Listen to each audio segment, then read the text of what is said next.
बच्चों हम लोग एनसीईआरटी सॉल्यूशन का सीरीज कंटिन्यू करते हैं। इस लेक्चर में हम लोग डिस्कस करेंगे NCERT solution chapter 2 exercise 2.2 question number 1। Question number 1 पढ़िए क्या बोल रहा है, find the zeros of following quadratic polynomial and verify relationship between zeros of coefficient। ठीक है, 2 मिनट में थोड़ी समझा देता हूं, फिर ये क्वेश्चन फटाफट कर लेंगे। देखो सबसे पहले तो मेरे को क्या बोल रहे हैं, zeros फाइंड कर रहे हैं क्वाड्रेटिक पॉलीनोमियल के। तो ये कैसे पता चलेगा क्वाड्रेटिक है, क्योंकि यहां पे पावर ऐड हुए हैं। ठीक है, अभी देखो ax square bx plus c ये क्या है, ये है क्वाड्रेटिक पॉलीनोमियल। ठीक है, अभी देखो यहाँ पे x स्क्वायर का कोफिशिएंट क्या है a, x का कोफिशिएंट क्या है b और c क्या है आपका कांस्टेंट है। आ गया समझ में। अब देखो ये जो क्वाड्रेटिक पॉलीनोमियल है इसके कितने जीरोस होंगे, इसके जीरोस होंगे 2। ठीक है, आ रहा है समझ में। अब 2 जीरोस क्यों होंगे, क्योंकि यहाँ पे डिग्री है 2।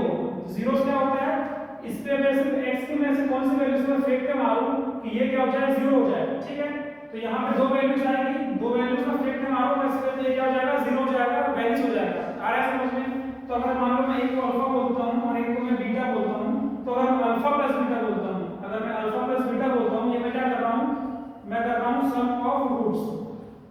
ठीक है, तो ये किसके बराबर होता है, इसका एक रिलेशनशिप होता है। सम ऑफ रूट्स क्या होता है, -b/a, मतलब coefficient minus coefficient of x upon coefficient of x square और प्रोडक्ट ऑफ रूट्स ये किसके बराबर होता है, c/a, मतलब constant term upon coefficient of x square. ये क्या होता है, रिलेशन। ये जो बोल रहा है मैं अपना इसका relationship between find relationship between the zeros of coefficient, तो ये रिलेशन की बात कर रहा है। आ रहा है समझ में। इतना कर लो नोट डाउन। अभी ये क्वेश्चन को डायरेक्ट स्टार्ट करते हैं। देखो क्वेश्चन नंबर 1 क्या बोल रहा है, x स्क्वायर -2x -8 ये क्या है, क्वाड्रेटिक पॉलीनोमियल। इसका जीरोस फाइंड करो। कैसे जीरोस फाइंड करेंगे इसके, देखो सबसे पहले आप a का वैल्यू लिखो 1, b का वैल्यू लिखो -2, c का वैल्यू लिखो -8। अब c * 1 करो तो क्या आएगा, -8 * 1 क्या आ जाएगा, -8। आया समझ में। अब क्या करना है हम लोगों को, अब ये जो मिडिल टर्म है ना, मिडिल टर्म को क्या करना है, स्प्लिट करना है। मिडिल टर्म को कैसे स्प्लिट करना है, देखो -2 लिखा है तो सबसे पहले तो मैं क्या करूंगा, 2 नंबर में स्प्लिट करूंगा। ठीक है, मान लो एक नंबर है x, एक नंबर है y, तो मैं ऐसे स्प्लिट करूंगा कि x * y किसके बराबर होना चाहिए, c * a के बराबर होना चाहिए, मतलब -8 आना चाहिए। आ रहा है समझ में। और मैं x और y को ऐसे स्प्लिट करूंगा, मतलब ये -2 को मैं ऐसे ब्रेक करूंगा, ऐसे स्प्लिट करूंगा कि जो नंबर है वो किसके बराबर होना चाहिए, -2 के बराबर होना चाहिए। x + 2 -2 के बराबर होना चाहिए। आ रहा है इतना समझ में। इतना नोट डाउन कर लो, फिर आगे बढ़ते हैं। इसको मिटा रहा हूं। ठीक है, तो देखो अभी मेरे को क्या चाहिए, -8 चाहिए, नंबर का प्रोडक्ट -8 चाहिए। तो माइनस यहाँ पे आप 8 करो, इसका क्या करो, प्राइम फैक्टराइजेशन। तो 2 4 जा 2 2 जा 2 1 जा।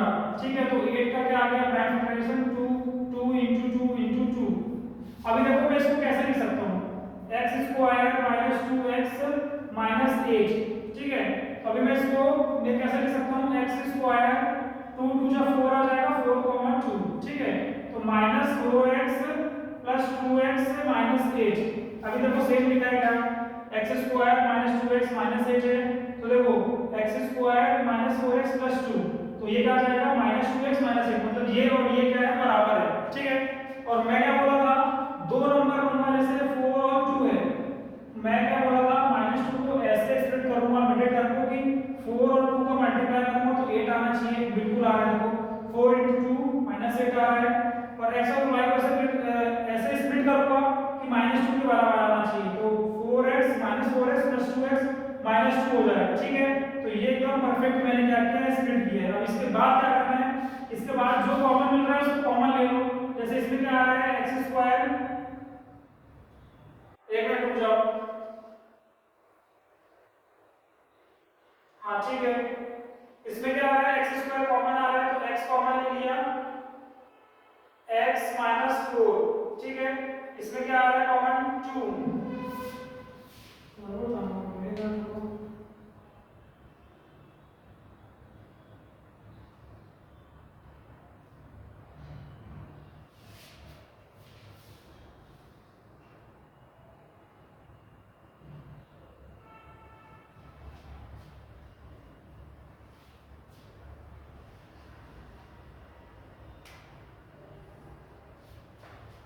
X square minus 4x plus 2 minus 8, ये मैंने क्या किया, ठीक है। अब इसके बाद क्या करेंगे, जो कॉमन आ रहा है उसको कॉमन ले लेंगे, तो यहाँ पे क्या आएगा, x कॉमन आ जाएगा, तो x आ गया कॉमन, x माइनस 4 प्लस 2 आ गया कॉमन, तो x माइनस 4, ठीक है।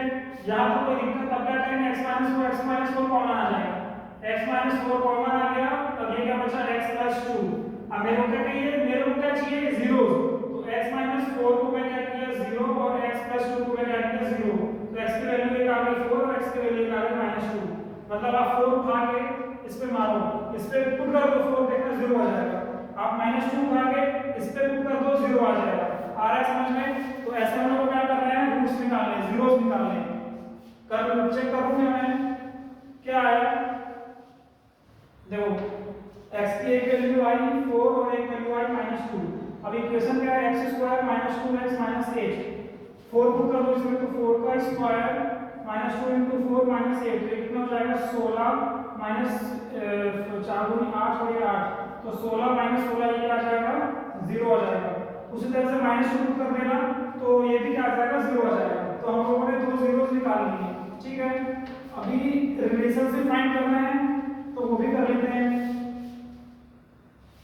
देखो x square minus 2x minus 8, अब मेरे को क्या फाइंड करना है, alpha plus beta. Alpha plus beta क्या होता है, माइनस बी बाई ए, मतलब minus coefficient of x upon coefficient of x square. तो यहाँ पे क्या मिलेगा मेरे को, ये माइनस इसका आ गया -2 अपॉन 1, ये क्या हो जाएगा 2। प्रोडक्ट क्या होता है, c बाई a, मतलब कांस्टेंट -8 अपॉन 1, तो ये कितना आ जाएगा -8। तो ये आपका क्या आ जाएगा, रिलेशन आ जाएगा, ठीक है। नोट डाउन कर लो ये। चलो क्वेश्चन नंबर 2 देखते हैं। क्वेश्चन नंबर 2 क्या बोल रहा है, 4s square minus 4s plus 1, ठीक है। इसका मतलब क्या फाइंड करना है, जीरो फाइंड करना है। तो थ्योरी क्या बोलती है, हम लोगों को क्या करना है, c into a, मतलब 1 into आप 4 करिए, कितना आ रहा है 4 आ रहा है, ठीक है। अब -4 को मैं क्या करूंगा, स्प्लिट करूंगा। कैसे स्प्लिट करूंगा, जो नंबर आएगा, मान लो x और कॉमा जो नंबर आएगा वो किसके बराबर होना चाहिए, वो c into a के बराबर होना चाहिए, दैट इज 4। और ये जो -4 है, ये नंबर जो आएगा ये x प्लस वाई माइनस 4 के बराबर होना चाहिए। आ रहा है समझ में? तो क्या होगा यहाँ पे, देखो 4s square minus 4s plus 1। अब इसको स्प्लिट करो, तो एक तो आप देखो प्राइम फैक्टराइजेशन से कर दो, c into a किया 4, 2 2 जा 2 1 जा, ठीक है। तो 2 आ गया 2 आ गया, तो 4s square minus 2s plus 1। देखो ये 2 यहाँ पे 2 डालो, 2 into 2 4 आ रहा है, और 2 -2 डालो, -2 -4 आ रहा है, बिल्कुल आ रहा है। तो -2 -4 के बराबर है, और -2 into -2 4 के बराबर है, तो ये एकदम सही बैठ रहा है। तो यहाँ पे क्या करो, कॉमन ले लो, तो 2s कॉमन आ गया, तो 2s -1 -1 कॉमन ले लो, तो 2s -1, तो -1 प्लस 1 हो जाएगा। देखो कोई दिक्कत है इसमें, तो 2s -1 आ गया कॉमन, और 2s -1 आ गया कॉमन, इसको 0 कर दो। तो s की वैल्यू एक आ गई 1/2 और एक वैल्यू आ गई, x की वैल्यू आ गई 1/2 और एक और वैल्यू आ गई 1/2, ठीक है। मतलब इससे आप 1/2 डालोगे तो क्या हो जाएगा आपका 0 मिल रहा है।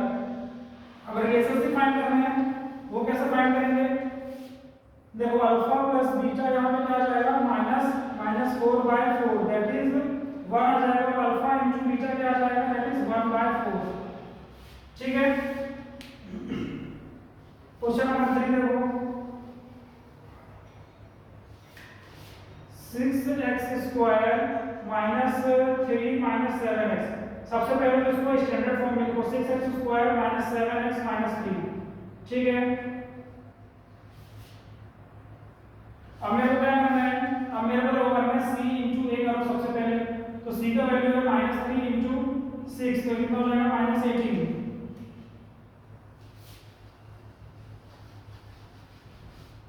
-18 हो गया, कोई दिक्कत। अब यहाँ पे क्या है, -7 है, तो मैं क्या करूंगा, इसको स्प्लिट करूंगा। कैसे स्प्लिट करूंगा, जो मेरा नंबर आएगा, दो नंबर में स्प्लिट करूंगा, वो नंबर किसके बराबर होना चाहिए, वो नंबर होना चाहिए c into a के बराबर, दैट इज -18 के बराबर होना चाहिए। और जब मैं इसका सम करूंगा दो नंबर का, तो वो -7 के बराबर होना चाहिए। आ रहा है समझ में?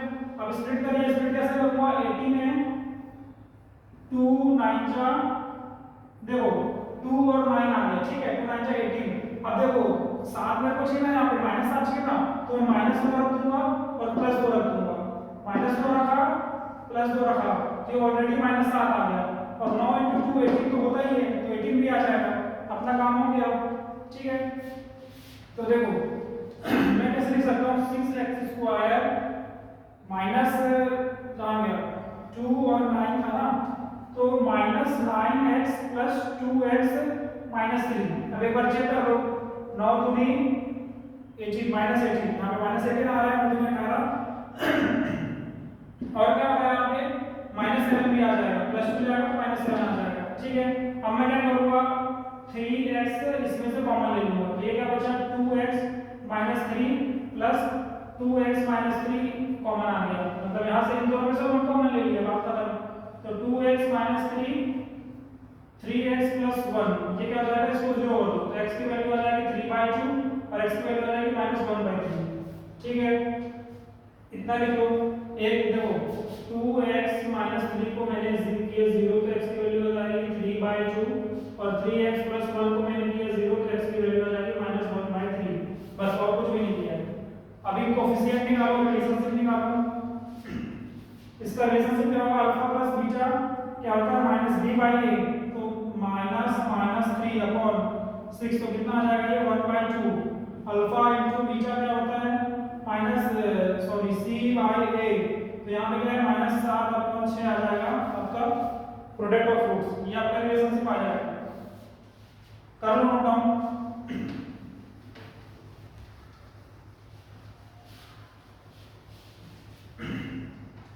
क्वेश्चन नंबर 4 देखो, 4u² + 8u, इसका मेरे को क्या चाहिए 0 चाहिए, ठीक है। तो देखो सबसे पहले तो मैं क्या करूंगा, देखो c × a करूंगा, तो c तो 0 है तो बाकी कर लूंगा, ठीक है। तो देखो अब मैं इसको सॉल्व करूंगा 4u² 8u, तो डायरेक्ट कॉमन ले लो 4u को, कॉमन आ गया तो u + 2 बचा, ठीक है। अभी देखो एक ये टर्म आ गई और एक ये टर्म आ गई, तो u + 2 में किया 0 तो u की वैल्यू आ गई -2 और 4u को मैंने किया 0 तो u की वैल्यू आ गई 0, तो दो रूट मेरे को मिल गए, दो जीरो मेरे को मिल गए। कोएफिशिएंट निकालो, अल्फा प्लस बीटा कर लो -b/a, तो b का वैल्यू कितना है -8/4 तो -2 और अल्फा × बीटा करो तो c का वैल्यू 0 तो यह आ जाएगा 0, ठीक है। चलो अगला क्वेश्चन देखो,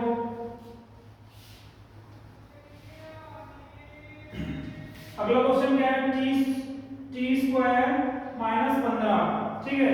तो देखो ये क्या लिखा है a² - b², तो ये फॉर्मूला क्या होता है a + b a - b। आप लोगों को थोड़ा मेहनत करना पड़ेगा, थोड़ा दिमाग लगाना पड़ेगा और प्रैक्टिस बहुत ज्यादा करना पड़ेगा, उसके बाद तो आपका काम पूरा हो जाएगा, ठीक है। तो ये क्या लिखा है t² - √15 का स्क्वायर, ठीक है।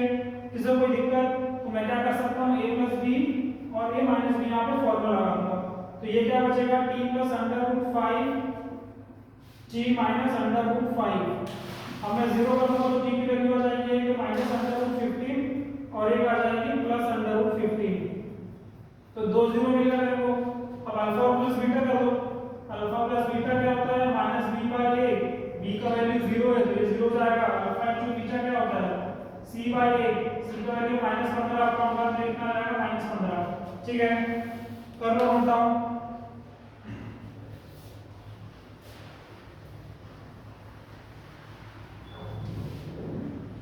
अभी देखो 3x² - x -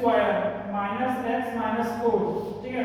अब इसका जीरो फाइंड करना है, तो मैंने क्या बोला c × a करिए सबसे पहले, तो -4 × 3 -12, ठीक है। अब इसको मैं कैसे ब्रेक करूंगा, ये लिखा है -1, अब मैं इसको ऐसे ब्रेक करूंगा दो नंबर पे, वो c × 1 के बराबर आना चाहिए, -12 के, और उसका सम किसके बराबर आना चाहिए -1 के, ठीक है। तो अभी देखो मैं क्या बोला, उसके बाद 12 का मैंने किया प्राइम फैक्टराइजेशन, तो देखो 2 6 जा 2 3 जा 3 1 जा, सही है ना, तो 6 जा 12 2 सही है। चलो अभी देखो 2 × 2 4 और 3 क्या है इसका प्राइम फैक्टराइजेशन। अब मैं इसको ऐसे लिख सकता हूँ क्या 3x square minus 4x plus 3x minus 4, 4 into 3 minus 12 के बराबर है और 4 माइनस 4 प्लस 3 माइनस 1 के बराबर है। तो बिल्कुल मैंने सही लिखा है, सही एडजस्ट किया है। धीरे धीरे प्रैक्टिस करोगे आपको भी बचे लगेगा, ठीक है। अब ये क्या होगा, इसको मैं कैसे लिखूंगा, देखिए यहाँ से क्या कॉमन आएगा, यहाँ से सिर्फ और सिर्फ x कॉमन आएगा, तो 3x minus 4 plus 3x minus 4, इन दोनों में से 1 कॉमन ले लिया ना, तो यहाँ पे आप 1 लिखो ऐसा, तो 3x माइनस 4 कॉमन आ गया इन दोनों में से और x प्लस 1 कॉमन आ गया। तो यहाँ से x प्लस 1 को मैंने किया 0, 3x माइनस 4 को मैंने किया 0, तो x की वैल्यू आ गई -1 और x की वैल्यू आ गई 4/3। एक 0 आ गया -1, एक 0 आ गया 4/3, ठीक है। आया समझ में? अल्फा प्लस बीटा क्या हो गया यहाँ पे, alpha plus beta minus b by a, तो ये क्या है -1, एक बाहर का माइनस है, ये वाला -3, तो ये कितना आ जाएगा 1/3। अल्फा इंटू बीटा क्या होता है c बाई a -4/3, ये क्या आ जाएगा रिलेशन से, ठीक है। ये क्वेश्चन सेम ही है।